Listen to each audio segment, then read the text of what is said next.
Karong ana gihapon sa Alert Level 1 ang Zamboanga City ug ubang lugar sa Rio 9, malaumon ang tourism industry nga hingpit na kining makabangon. Samtang giawhag sa Department of Tourism Region 9 nga magpa-booster shot ang mga anaa sa tourism sector.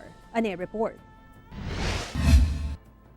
Sa unang duha ka bulan karong tuiga, miabot na sa halos 5,000 ang mga turistang bibisita sa Zamboanga Peninsula kung asa 49 kanila ang mga foreign tourist.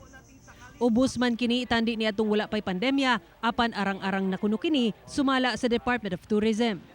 Abli na sa 100% capacity ang mga tourism sites sa Zamboanga City nga gipaubos gihapon sa Alert Level 1 hangtod sa April 15.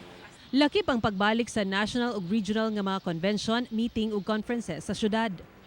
Samtang 70% capacity alang sa ubang tourist spots sa mga lugar ubos sa Alert Level 2 sa Zamboanga Peninsula. We're hoping that the EFF would approve yung na maging Alert Level 1 lahat ng LGUs natin. Because currently, nasa Alert Level 2 pa yung iba. Samtang giawhag sab sa DOT sa Rion nga magpabakuna og booster dose ang mga anaa sa tourism sector.